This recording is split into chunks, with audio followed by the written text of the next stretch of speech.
जय हिंद मेरे प्यारे बच्चों। और कैसे हैं आप सभी लोग। मैं विशाल कुमार आपका स्वागत करता हूं अपने इस YouTube चैनल उड़ान विद्या द मैथ्स पर। बच्चों आज हम लोग क्लास 12 के अलजेब्रिक पोर्शन जिसमें मैट्रिसेस एंड डिटरमिनेंट स्टार्ट करने वाले हैं। आज का जो लेक्चर होगा बहुत छोटा लेक्चर होगा जिसमें हम मैट्रिसेस के बारे में जानेंगे और मैट्रिक्स बनाना सीखेंगे। बच्चों हम लोग क्या करेंगे, जो मैट्रिक्स जैसा चैप्टर है इसमें टॉपिक वाइज लेक्चर लेंगे जिससे आपका लेक्चर बहुत छोटा होगा। मैक्सिमम 30 मिनट्स का लेक्चर होगा जिससे हर टॉपिक आप आराम से कवर कर सकते हैं। जैसे अगर आपको कोई टॉपिक्स पूछनी है, आपको कोई टॉपिक्स पर्टिकुलर नहीं आती, जैसे मल्टीप्लिकेशन नहीं आता है, तो आप YouTube पे टाइप करेंगे मल्टीप्लिकेशन ऑफ मैट्रिसेस बाय उड़ान विद्या, आपके पास एक लेक्चर आ जाएगा 20 से 25 मिनट का आ जाएगा, उसको जरूर देखेंगे।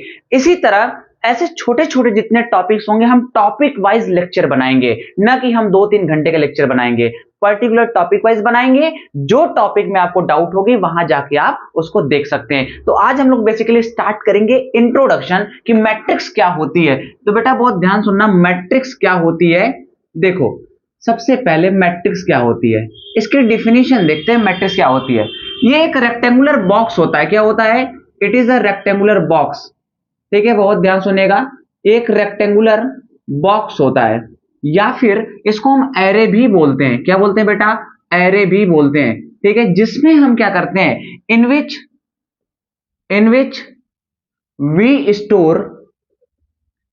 We store information. क्या हम स्टोर करते हैं इसमें? इंफॉर्मेशन को स्टोर करते हैं। ठीक है, इंफॉर्मेशन को हम स्टोर करते हैं। अब देखो बेटा, इंफॉर्मेशन को स्टोर करते हैं as a form of element, as a form of element. ठीक है, बहुत ध्यान सुनिएगा। मैट्रिक्स क्या होती है? एक रेक्टेंगुलर बॉक्स होता है जिसमें हम डाटा को या इंफॉर्मेशन को स्टोर करते हैं, एज अ एलिमेंट स्टोर करते हैं। इसको रिप्रेजेंट कैसे करते हैं बेटा? ध्यान सुनेगा। इट इज रिप्रेजेंटेड एज देखिए कैसे रिप्रेजेंट करते हैं। ऐसे देखो रेक्टेंगुलर बॉक्स बनता है। ठीक है, ये हमारा एक बॉक्स बनता है। कभी कभी किसी और फॉरेन बुक में आप देखोगे कि ऐसे डबल वर्टिकल लाइन से भी हम क्या करते हैं, मैट्रिक्स को रिप्रेजेंट करते हैं, या कभी कभी हम इसको ऐसे ब्रैकेट की तरह भी रिप्रेजेंट करते हैं। यानी मैट्रिक्स क्या होती है? एक रेक्टेंगुलर बॉक्स होता है जिसमें डाटा को हम स्टोर करते हैं एज एलिमेंट। जैसे एग्जाम्पल आपको समझाऊं, बहुत ध्यान सुनेगा। एक हम एग्जाम्पल लेते हैं। ठीक है, एक एग्जांपल लेते हैं। हमने टेस्ट लिया, एक पीसीएम का टेस्ट लिया। ठीक है, देखो हमने फिजिक्स केमिस्ट्री मैथ का एक टेस्ट लिया जिसमें बहुत सारे बच्चे पार्टिसिपेट किए। जैसे मान लीजिए सोना ने पार्टिसिपेट किया, ठीक है, सीता ने पार्टिसिपेट किया, राम ने पार्टिसिपेट किया।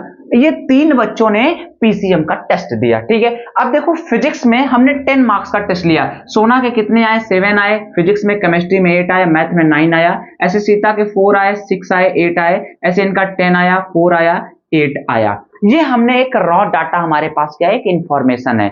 अब इसी इंफॉर्मेशन को हम एक डब्बे में बंद कर देते हैं। बहुत ध्यान सुनिएगा बेटा, ये हमारा एक डब्बा बना दिया, ये रेक्टेंगुलर बॉक्स बना दिया। इसमें डाटा को हमने डाल दिया 7, 8, 9 और क्या ये 4, 6 और क्या है आपका 8 है। यहां पर 10, 4, 8 हो गया। ठीक है, अब इसको हमने एक नाम दे दिया, ए नाम दे दिया। अब देखो बेटा ये मैट्रिक्स बनके तैयार हो गई। अब ये हमारे पास इंफॉर्मेशन था, इस इंफॉर्मेशन को हमने एक डब्बे में बंद कर दिया और ये मैट्रिक्स हमारी बनके तैयार हो गई। जैसे आपको एग्जांपल बताऊं, आपको डेली लाइफ में कैसे यूजेस हैं। जो आपका मार्कशीट होती है, जो रिपोर्ट कार्ड होता है, जो आप जैसे क्लास पास करते हो, तो उसमें क्या होता है, एक रेक्टेंगुलर बॉक्स की तरह होता है ना। उसमें आपके नाम लिखे होते हैं, सब्जेक्ट के नाम लिखे होते हैं, आपके मार्क्स लिखे होते हैं, अटेंडेंस लिखा होता है, सारी बातें लिखी होती है उस रेक्टेंगुलर बॉक्स में। ठीक है, तो वही मैट्रिक्स होता है, वही मैट्रिक्स फॉर्म होता है। अब बहुत ध्यान सुनिएगा बेटा, ये जो लिखा है आपका, ये मैट्रिक्स बना। अब इसमें ये जो हॉरिजॉन्टल लाइन दिख रही है, ये हॉरिजॉन्टल लाइन, इसको बेटा बोलते हैं रो बोलते हैं। ये देखो R1 है, ये आपका क्या है R2 है, और ये आपका क्या है R3 है। ठीक, और जो ये वर्टिकल लाइन होती है इसको क्या बोलते हैं? कॉलम बोलते हैं। कॉलम फर्स्ट है, ये आपका क्या है कॉलम सेकंड है, ये आपका क्या है कॉलम थर्ड है। यानी आपके जो हॉरिजॉन्टल लाइन होती है बेटा, क्या होती है? हॉरिजॉन्टल लाइंस आर कॉल्ड, क्या होता है बेटा? रोज। क्या होते हैं? रो होते हैं। और जो आपकी वर्टिकल लाइन होती है, क्या होती है? Vertical lines. इन्हें क्या कहते हैं बेटा? Vertical lines are called column. इन्हें हम कॉलम बोलते हैं। ठीक है, तो मैट्रिक्स क्या होती है? मैट्रिक्स एक रेक्टेंगुलर बॉक्स होता है जिसमें हम डाटा को स्टोर करते हैं। ये तो हमारा क्या हो गया, मैट्रिक्स की डिफिनेशन हो गई।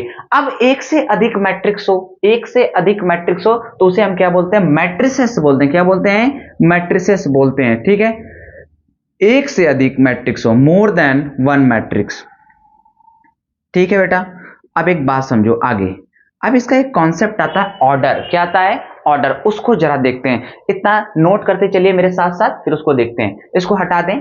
ठीक है, देखो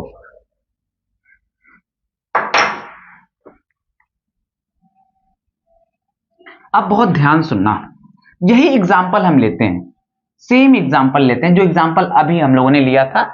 एलिमेंट अगर थोड़ा बहुत चेंज हो जाए तो कोई घबराने की बात नहीं है। अब देखो एक बात समझो, अब ऑर्डर ऑफ द मैट्रिसेस क्या होता है?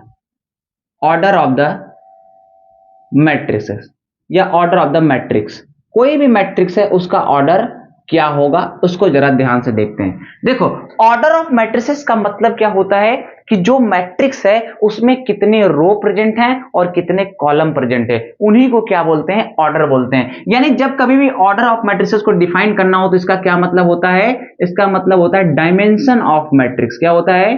Dimension of matrix. ठीक है, is known as order of matrix. Order of matrix. अब बहुत ध्यान सुनना बेटा एक चीज, जैसे मैं आपको समझाऊं, ये हमारे पास डस्टर है। देखो ये डस्टर है, ये देखो रेक्टेंगुलर बॉक्स की तरह दिख रहा है, ये रेक्टेंगल दिख रहा है ना। अब इसकी लंबाई मान लीजिए, ये जो लेंथ है, ये लेंथ मान लीजिए 10 सेंटीमीटर है और ये चौड़ाई है इसको मान लीजिए कि 2 सेंटीमीटर है। तो मैं आपसे बोलूं कि बताओ ये कितने बाई कितने का डस्टर है, तो आप बोलोगे सर जी ये 10 बाई 2 का है, मतलब 10 सेंटीमीटर की लेंथ है, 2 सेंटीमीटर की क्या है? ब्रेथ है। तो ये इसकी डायमेंशन हो गई। ऐसे ही मैट्रिक्स के केस में क्या होता है कि जो मैट्रिक्स की डायमेंशन होती है, मतलब कितने रो होते हैं और कितने कॉलम होते हैं, उन्हीं को ऑर्डर बोलते हैं। ऑर्डर बेटा देखो कैसे लिखते हैं। ऑर्डर जो होता है आपका वो क्या होता है? वो होता है m बाई n होता है। क्या होता है? m by n, where m equal to, m क्या होता है आपका? m equal to number of rows होते हैं। क्या होते हैं? नंबर ऑफ रोज होते हैं। n क्या होता है बेटा आपका? नंबर ऑफ कॉलम होते हैं। ठीक है, एक बात समझना ध्यान से, यहां पर ऑर्डर क्या होता है? m by n। इसको ऐसे भी लिखते हैं, m क्रॉस n लिखते हैं। जो m होता है वो नंबर ऑफ रोज होता है और n क्या होता है आपका? नंबर ऑफ कॉलम होता है। जैसे जो हमारा गिवन एग्जांपल था जो हम लोगों ने अभी देखा था वही लेते हैं सेम, थोड़ा बहुत एलिमेंट इधर उधर कोई इससे मतलब नहीं है। 7 8 9 4 6 8, ठीक है, 6 7 8, ये हमारे पास एक क्या है? मैट्रिक्स है। आप बहुत बेटा ध्यान सुनना, जो ऑर्डर होगा इसका, कितने रो हैं? देखो 1 रो 2 3 रो, कॉलम कितने हैं? 1 2 3, ये 3 बाई 3 की मैट्रिक्स बन गई। इसको रीड कैसे करेंगे? m बाई n रीड करेंगे या फिर m क्रॉस n रीड करेंगे। कभी भी m इंटू n इसको नहीं पढ़ते हैं, समझिए क्या। तो ये देखो 3 बाई 3 की मैट्रिक्स हमारे पास हो गई। या एक एग्जांपल और लेते हैं, बी मैट्रिक्स हमारे पास है बेटा, ध्यान सुनना, 1 2 3 4 5 3, एक हमारे पास ये मैट्रिक्स है। तो बताओ इसका ऑर्डर क्या होगा? इसका ऑर्डर कैसे निकालेंगे? तो तुम देखो इसमें कितने रो हैं? ये रो है R1, ये आपका क्या है? R2 है, ये आपका क्या है? R3 है, और ये आपका C1 है, ये आपका C2 है। इसका ऑर्डर मैं पूछूं आपसे तो ऑर्डर क्या हो जाएगा बेटा? सबसे पहले रो को लिखते हैं, बाद में कॉलम को लिखते हैं। ठीक है, तो कितने रो हैं? 3 रो हैं, तो कितने 3 रो हो गए, कॉलम कितने? 2, इसका ऑर्डर हो जाएगा 3 बाई 2 हो जाएगा। ठीक है, तो ऑर्डर मतलब समझ में आ गया। ऑर्डर का मतलब होता है कि कितने रो हैं और कितने कॉलम हैं। जो सबसे पहले रिप्रेजेंट करेगा, ये जो सबसे पहले ये आपका है, यहां पर 3 बाई 2 लिखते हैं। ठीक है, तो ये जो 2 होता है ये कॉलम होता है, और जो पहले लिखते हैं इसको क्या बोलते हैं? रो बोलते हैं। हमेशा याद रखिएगा कि ऑर्डर लिखते समय जो स्टार्टिंग में m होता है उसको रो लिखते हैं और n जो होता है वो कॉलम होता है। अब एक बात मैं समझा रहा हूं, देखो ध्यान सुनो, ये तो ऑर्डर हो गया। ठीक है, कभी भी आपसे पूछे कि बताओ इसमें टोटल नंबर ऑफ एलिमेंट कितने हैं, टोटल नंबर ऑफ एलिमेंट कितने हैं, ठीक है, तो आपसे ये कभी भी प्रश्न पूछे कि टोटल नंबर ऑफ एलिमेंट कितने हैं, देखो इनको एलिमेंट ही तो बोलते हैं। मैंने कहा था कि मैट्रिक्स में जो इंफॉर्मेशन है उसे एलिमेंट के फॉर्म में हम उसको रिप्रेजेंट करते हैं। तो बताओ इस मैट्रिक्स में कितने एलिमेंट प्रेजेंट हैं। तो याद रखिएगा जो ऑर्डर होते हैं उसको क्या करते हैं, आपस में मल्टीप्लाई कर देते हैं, m इंटू n कर देते हैं। ये आपका क्या निकल के आ जाता है, टोटल नंबर ऑफ एलिमेंट निकल के आ जाता है। जैसे मैं इसमें पूछूं कि बताइए जो गिवन मैट्रिक्स है इसमें कितने एलिमेंट हैं, तो क्या बताओगे आप। देखो तो ऑर्डर क्या है, 3/3, यानी इनको आपस में मल्टीप्लाई कर दो तो 3 इंटू 3 कितना हो गया, 9 हो जाएगा। इतने टोटल एलिमेंट इसमें देखो चेक करो, 1 2 3 4 5 6 7 8 9 हो गए। ऐसे ही इसमें चेक करिए, इसमें बताइए टोटल नंबर ऑफ कितने एलिमेंट हैं। टोटल नंबर ऑफ एलिमेंट आपसे पूछा जाए तो बता दो कितने हैं। इसमें ऑर्डर को आपस में मल्टीप्लाई करते हैं, 3 इंटू 2 कर देंगे कितना हो जाएगा, 6। देखो 6 है, 1 2 3 4 5 6, तो ये टोटल नंबर ऑफ एलिमेंट निकालने के काम आते हैं। तो ये हो गया बेटा ऑर्डर ऑफ द मैट्रिक्स, ठीक है। अब देखते हैं general form of the matrix. Matrix का जनरल फॉर्म क्या होता है उसको जरा देखते हैं, इसको हटा दें, ठीक है, लिख लो सभी लोग। अब देखो आगे general form of matrix simple है, उसको देखते हैं। आज बेटा मैं बस इंट्रोडक्शन बता रहा हूं, ठीक है। मैट्रिक्स होती क्या है, कैसे मैट्रिक्स बनती है, ये सारी बातें हैं। और मैं क्या करूंगा, हर टॉपिक वाइज लेक्चर दूंगा आपको, जिससे क्या होगा, लेक्चर छोटा होगा। जो टॉपिक आपको आ रही हो उसको स्किप करिएगा, जो टॉपिक आपको नहीं आ रही है उसको आप 20 मिनट 25 मिनट में देख सकते हो आराम से, ठीक है। तो इससे आपको भी प्रॉब्लम नहीं होगी, टाइम सेविंग होगा। जो कॉन्सेप्ट नहीं आ रहा वही डायरेक्टली देखना है, ठीक। अगली हेडिंग हमारी है जनरल फॉर्म ऑफ मैट्रिक्स। क्या है, जनरल फॉर्म ऑफ मैट्रिक्स। अब बहुत ध्यान सुनिएगा, क्या होता है general form of matrix. Matrix की एक जनरल फॉर्म क्या होती है, देखो बेटा ध्यान से। ए मैट्रिक्स हमने लिया, क्या लिया, ए मैट्रिक्स हमने लिया।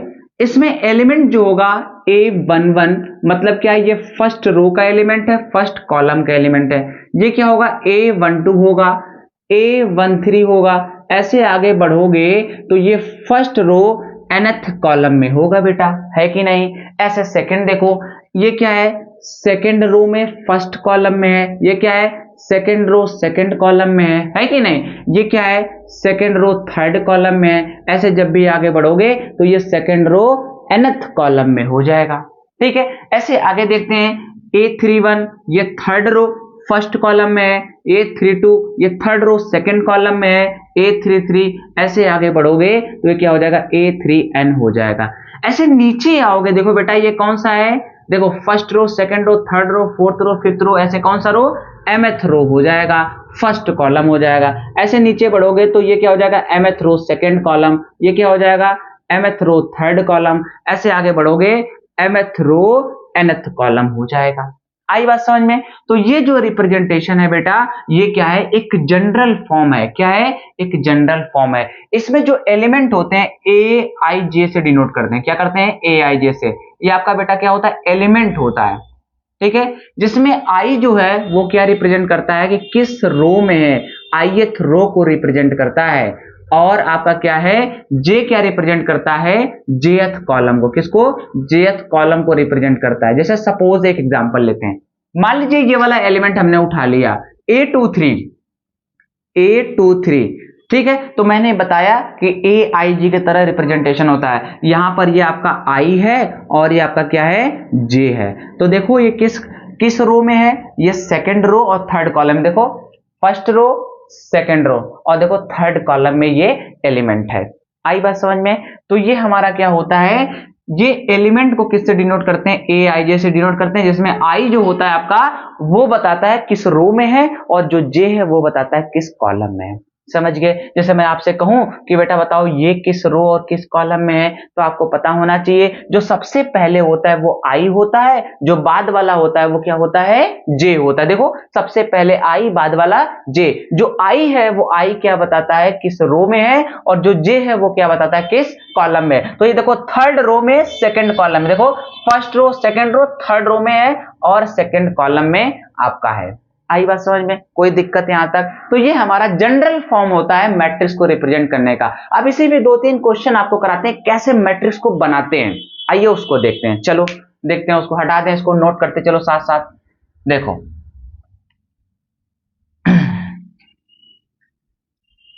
अब इसी फॉर्मेट पे हम एक क्वेश्चन बनाते हैं, बहुत ध्यान सुनिएगा।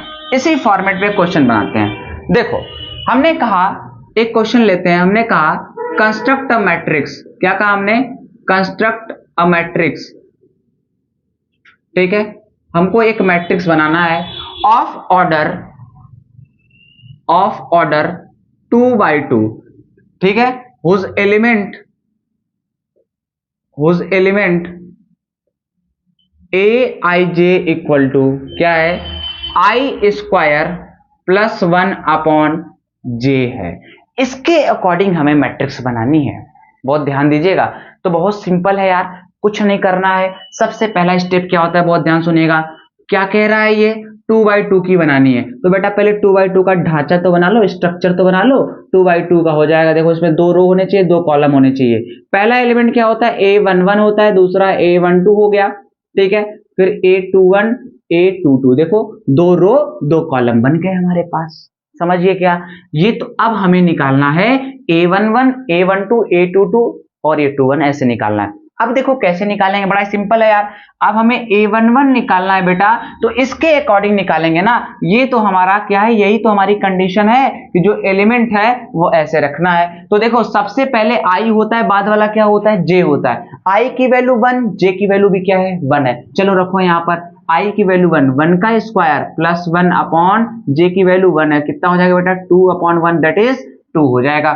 A12 I की वैल्यू देखो 1 है और J की वैल्यू क्या है? 2 है। सबसे पहले I होता है और बाद वाला क्या होता है? J होता है। तो देखो I की वैल्यू 1 रखो यहाँ पर, I 1 का स्क्वायर प्लस 1 अपॉन J की वैल्यू 2 रख दो 2। कितना हो जाएगा बेटा? 1 प्लस 1 2 अपॉन 2 1। कितना हो गया? 1 हो गया। ऐसे आपको निकालना है, A21 निकालना है। अब देखो यहाँ पर I की वैल्यू 2, J की वैल्यू 1, 2 का स्क्वायर प्लस 1 अपॉन कितना हो जाएगा? 1 दैट इज कितना हो जाएगा? 4 प्लस 1 5। ऐसे हम क्या निकालेंगे? A22 निकालेंगे। I की वैल्यू 2, तो 2 का स्क्वायर प्लस 1 अपॉन J की वैल्यू 2 कितना हो जाएगा? 5/2 हो जाएगा। सारे एलिमेंट हम लोगों ने क्या कर लिए? कैलकुलेट कर लिए।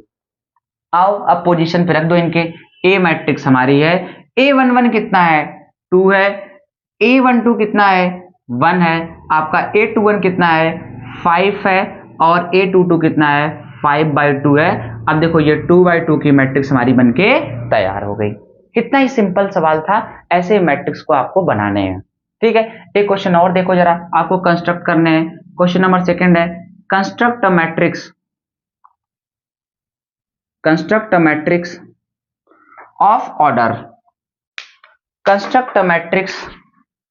of order 3/2। ठीक है, whose element aij equal to क्या होगा बेटा? 2 के power I upon j plus 1। Condition कुछ भी हो सकती है, बड़ा ही सिंपल है। कैसे बनाओगे इसको देखो। ए मैट्रिक्स बनानी कितने बाई कितने की? 3/2 की। तो पहले इसका स्ट्रक्चर बनाना सीखो। 3/2 मतलब सबसे पहले जो होता है वो रो होता है, बाद वाला कॉलम होता है। ऐसा ही तो मैंने बताया आपको, m/n। तो 3 रो होने चाहिए, first row, second row, third row. Column कितने हैं? 2। एक कॉलम तैयार है, दूसरा कॉलम क्या कर लो? बना लो। देखो 3 रो 2 कॉलम बनके तैयार हो गया। ये 3/2 की मैट्रिक्स हमारी हो गई। एलिमेंट पुट करो, A11 A12 A21 A22 A31 A32। Right, आराम से इस एलिमेंट को निकाल लो। ठीक है, A11 निकालोगे, कंडीशन हमारी क्या है? ये आपकी कंडीशन है, इसके अकॉर्डिंग हमें निकालना है। ऊपर वाला कर लिया, देखो ऊपर वाला हटा दें। ठीक है, देखना आप जरा,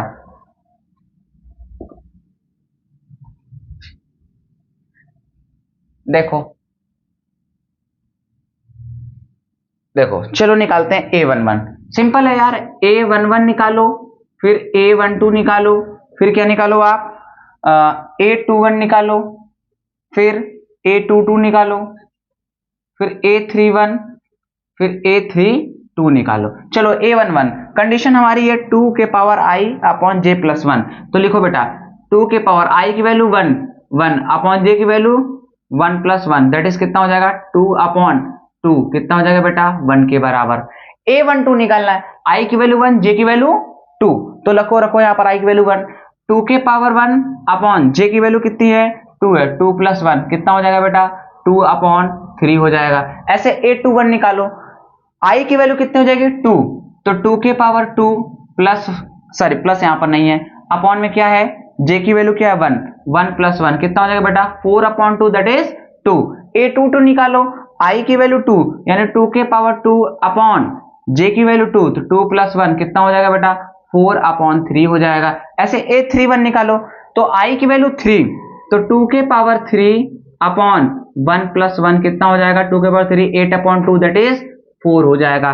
A32 निकालो, तो i की वैल्यू 3 रख दो यहाँ पर, 2 के पावर 3 अपॉन j की वैल्यू कितना 2, 2 प्लस 1 कितना हो जाएगा बेटा 2 के पावर 3, 8/3 हो जाएगा। सारे एलिमेंट हमने एक एक करके निकाल लिए। चलो अब इसको यहाँ फॉर्मेट में रख दो, a हमारा हो गया, यहाँ पर फॉर्मेट में रख दीजिए। A11 कितना है 1 है, A12 कितना 2/3, फिर कितना है 2, फिर 4/3, 4, 8/3। ये देखो हमारे पास 3/2 की मैट्रिक्स बनके तैयार हो गई। कितना सिंपल था। जनरल फॉर्म ऑफ मैट्रिक्स की मदद से हमने क्या निकाला, मैट्रिक्स बनाना सीख गए हम लोग। ठीक है, अब बेटा एक तरह का और क्वेश्चन बनता है, मैं आपको डिस्कस कर रहा हूं, ध्यान सुनना, इसको हटा दूं, इसको लिख लो। ठीक है, अब खुद से प्रैक्टिस करना, मैं कुछ क्वेश्चन आपको दे रहा हूं, आपको मैट्रिक्स बनानी है। ठीक है, आपको मैट्रिक्स बनानी है, जरूर बनाइएगा। आप अगर एनसीईआरटी उठा के देखोगे तो वहां पर जो पहली एक्सरसाइज होगी 3.1 आई थिंक, उसमें पहली एक्सरसाइज में यही सारे क्वेश्चन दिए गए हैं, ऐसे ही आपको बनाने हैं। ठीक है, अब एक बात समझो, अब आपसे बोलता है, एक और क्वेश्चन बनता है, ये कहता है कि एक मैट्रिक्स में मान लीजिए n एलिमेंट है, या 8 एलिमेंट है, 16 एलिमेंट है, 20 एलिमेंट है, तो बताओ कितने बाई कितने की मैट्रिक्स बनाई जा सकती है। ठीक है, अब समझना कैसे क्वेश्चन बनता है। जैसे मैं आपसे कहूं, ठीक है, इफ अ मैट्रिक्स, या if a matrix have 8 element, ठीक है, then find the number of possible order.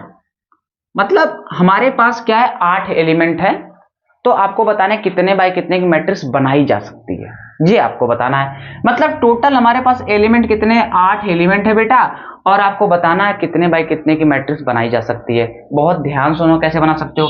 देखो 8/1 की बना सकते हो, 8 रो होंगे, एक कॉलम हो सकता है। 1/8 की बना सकते हो, है कि नहीं। ठीक है, फिर देखो 4/2 की बना सकते हो, 2/4 की बना सकते हो। ठीक, इसके अलावा क्या और मैट्रिक्स बना सकते हो, क्या सोच के बताओ, बना सकते हो। आपको बताया मैंने एक चीज है कि टोटल जो एलिमेंट होते हैं, टोटल नंबर ऑफ एलिमेंट जो होते हैं वो कितना होता है बेटा, m इंटू n होता है। तो टोटल एलिमेंट इसमें कितने, 8 हैं। तो देखो 8 इंटू 1 तब भी 8 आ रहा है, 1 इंटू 8 तब भी 8 आ रहा है, 4 इंटू 2 तब भी 8 आ रहा है, 2 इंटू 4 तब भी 8 आ रहा है। आई बात समझ में। यानी इतने पॉसिबल ऑर्डर बन सकते हैं, कितने टोटल पॉसिबल ऑर्डर कितने बन सकते हैं बेटा, टोटल पॉसिबल ऑर्डर आपके कितने बनेंगे, 4 बनेंगे। कितने बनेंगे, 4 बनेंगे। ऐसे मैं आपसे कहूं कि बताइए अगर आपके पास कितना एलिमेंट है, मान लीजिए आपके पास कितना एलिमेंट है, 20 एलिमेंट है। कितना है, 20 है। ठीक है, तो बताओ कितने बाई कितने की मैट्रिक्स बनाई जा सकती है, कितने बाई कितने की मैट्रिक्स बनाई जा सकती है। तो आप क्या करोगे, कहोगे सर जी 20/1 की बनाई जा सकती है, 1/20 की बनाई जा सकती है, 10/2 की बनाई जा सकती है कि नहीं, 2/10 की बनाई जा सकती है, राइट, 5/4 की बनाई जा सकती है, 4/5 की बनाई जा सकती है। इसके अलावा कोई और पॉसिबल ऑर्डर होगा क्या, सोचो क्या होगा। क्या आपस में मल्टीप्लाई करने पे आपका 20 ही तो आना चाहिए, क्योंकि सबसे पहले m होता है, बाद वाला n होता है। m इंटू n ही करते हैं तभी टोटल नंबर ऑफ एलिमेंट निकल के आता है। अब आप बताओ कि 20 एलिमेंट है, इसके अलावा क्या पॉसिबल ऑर्डर बनेगा, क्या इसके अलावा कोई पॉसिबल ऑर्डर बनेगा। कितने बनेंगे, 1 2 3 4 5 6, कितने बन गए बेटा, 6 पॉसिबल ऑर्डर बन गए। ठीक है, अब मैं आपसे कहूं कि बताओ अगर 360 एलिमेंट हैं तो कितने पॉसिबल ऑर्डर बनेंगे, जरा ये सोच के बताओ। 360 एलिमेंट हैं, तब तो तुम ऑर्डर बनाते चले जाओगे, बढ़ जाएगी तुम्हारी कॉपी, है कि नहीं। अब तुम बनाते जाओ ऑर्डर, बढ़ती चली जाएगी, तब लास्ट में जाके बता पाओगे। अगर एक भी मिसिंग हो गई तो क्या करोगे, बोल दोगे कि कम हो गई। और ऑप्शन में क्या होगा आपका, कि करेक्ट नंबर दिया जाता है। तो देखो कैसे करते हैं। अब थोड़ी सी मैं एक आपको छोटा सा हिंट देता हूं या ट्रिक बताता हूं, बहुत ध्यान सुनना। आप क्या करो, जैसे 8 एलिमेंट है, सपोज हमारे पास 8 एलिमेंट है, तो इस 8 एलिमेंट को क्या करो, फैक्टराइज कर दो। क्या कर दो, फैक्टराइज। जब फैक्टर बनाओ क्या बनेगा, 2 के पावर 3 बनेगा। क्या बनेगा, 2 इंटू 2 इंटू 2 इंटू 2 बनेगा क्या।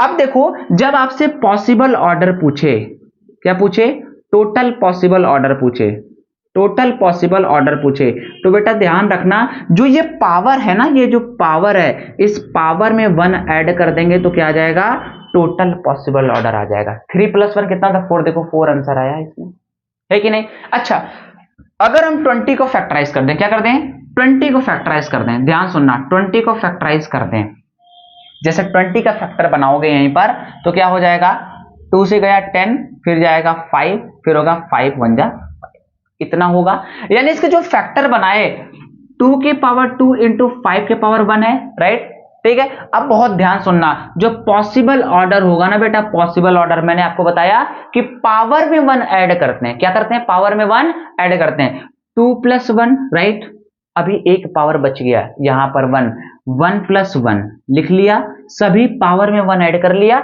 अब बीच में लगाते हैं मल्टीप्लीकेशन। क्या लगाते हैं, मल्टीप्लीकेशन। अब तुम बताओ, 2 + 1 3, 3 इंटू 1 + 1 2, कितना हो जाएगा बेटा, 6। देखो यहां पर 6 पॉसिबल ऑर्डर निकल के आ गए हैं।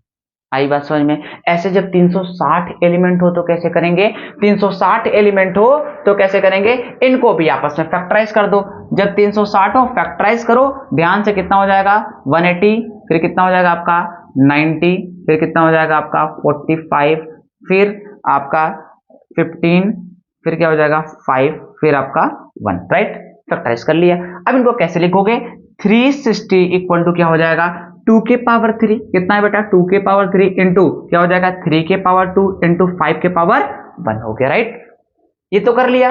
अब देखो पॉसिबल ऑर्डर बनाना है, टोटल पॉसिबल ऑर्डर आपसे पूछा जाए, टोटल पॉसिबल ऑर्डर, तो क्या करोगे, कितना होगा। देखो सब में हमने क्या बताया, पावर में 1 ऐड करना है, 3 + 1, ठीक है, फिर 2 + 1, ठीक, फिर देखो 1 + 1 कर लिया। अब बीच में लगा दो मल्टीप्लीकेशन, 3 + 1 4, ठीक है, 2 + 1 3, 1 + 1 2, मल्टीप्लाई कर दो, कितना हो जाएगा, 4 3 12, 12 इंटू 2 कितना हो जाएगा 24, 24 पॉसिबल ऑर्डर बनेंगे। आई बात समझ में, ठीक है। तो ये छोटी सी अप्रोच है कैसे आपको निकालना है पॉसिबल ऑर्डर। ऐसे इसी तरीके से हम क्या करते हैं, क्वेश्चन को परफॉर्म करते हैं, राइट। कोई दिक्कत यहां तक है ना। तो ये था हमारा जनरल फॉर्म ऑफ मैट्रिक्स, हमने आपको इंट्रोडक्शन बता दिया। आने वाले टॉपिक में हम बताएंगे टाइप ऑफ मैट्रिसेस, फिर हम लोग बताएंगे, देखेंगे multiplication of matrices, transpose of matrices. कहने का मतलब है कि मैं क्या करूंगा, इस चैप्टर के जितने टॉपिक्स हैं, टॉपिक वाइज लेक्चर देखेंगे हम लोग, ठीक है। आपको मान लीजिए कि आपको टाइप ऑफ आता है, आपको मल्टीप्लीकेशन आता है, आपको ट्रांसपोज नहीं आता है, तो आप ट्रांसपोज सीधे टाइप करेंगे, ट्रांसपोज ऑफ मैट्रिसेस बाय उड़ान विद्या, तुरंत वो लेक्चर आएगा 10-15 मिनट का, आप बढ़िया तरीके से देख सकते हो। ओके बच्चों, तो आगे मिलते हैं टाइप ऑफ मैट्रिसेस में। Okay, all the very best.